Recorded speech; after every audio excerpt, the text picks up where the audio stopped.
make a video here if you guys don't mind a bit, okay? Alright. Well, hello there, good people. Hi, it's Jason here with Green Country Agroforestry.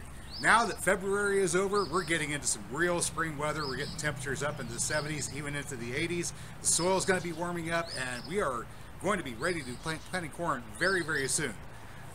Right behind me is, of course, a corn patch, and as you can see, we have already moved the ducks off of it so I can get out here and prepare the soil.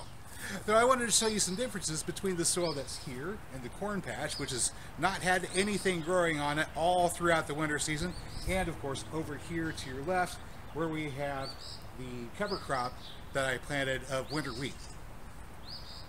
Is there going to be a difference in the soil quality? Is there going to be a difference in compaction? Is there going to be a difference in maybe fertility? Let's take a look and examine a sample for both sides and maybe get an idea about how we want to treat our corn patch going into maybe next winter. Because it's a barren landscape in here. Have a look. Okay, so here we have a chunk, and it is indeed a chunk of soil that we just pulled off the top here. I can turn it sideways and you can have a look at it. On the surface, we've had this area that's capped. This is where the rain comes down and it compacts the very surface of the soil here. Because it is retaining a bit of moisture, we have algae that wanted to grow across the surface there. So we have algae growing right there because it's always moist, but it is a firm chunk of soil that we just broke free there, and this is not really what we want to grow in at all. We got to loosen this up. Now fortunately, whenever you squeeze it, it does disintegrate, and if we take it after disintegrating it, it's loose and crumbly. It'll form a nice ball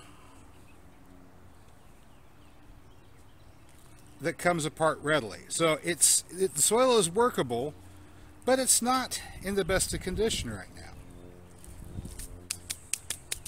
We're going to have to prepare it to plant seeds. Now let's have a look in the area where we've planted cover crop of winter wheat. This is an Ozark plum.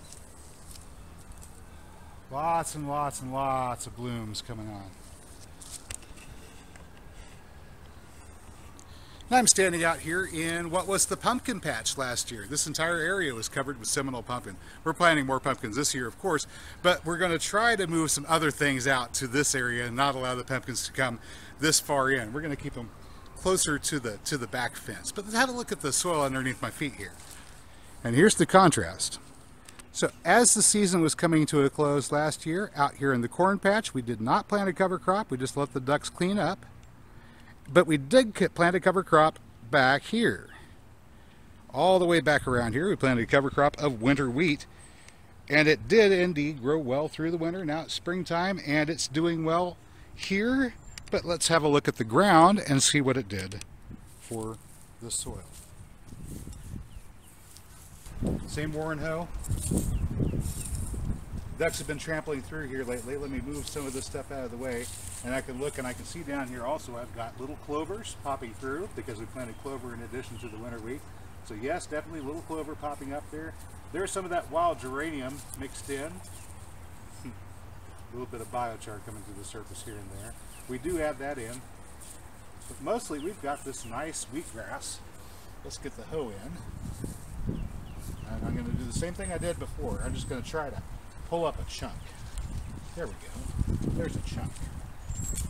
Let's have a look at our chunk. Oh, wow. Look at that. There we go. Now, here we have the soil surface where we have little tiny, looks like, that looks like it might be more clover popping up there perhaps. Could be alfalfa, don't know.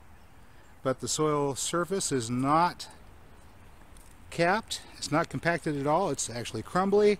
We turn it to the side, we have of course the living roots passing through it. This is the same soil that was on the corn patch, but how does it look? Falls apart readily. It's full of organic matter.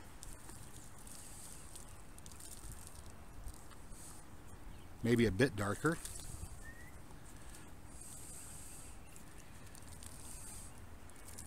workable.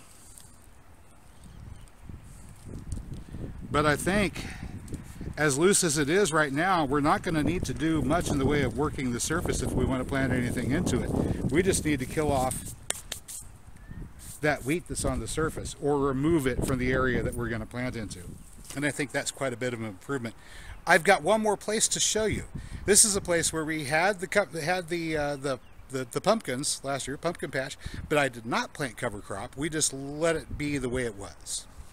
So this spot here, we had a little bit of garlic and onions growing, and then we allowed this to just get engulfed by the encroaching pumpkins. There was supposed to be mulberry planted back here, but they all died off on this row, so we're going to have to replant them again. The idea is we plant the mulberries pull the sulfur out of the subsoil, get it into their leaves, then we take the leaves and use those for mulch on our allium beds that are right next door, because the alliums want the sulfur.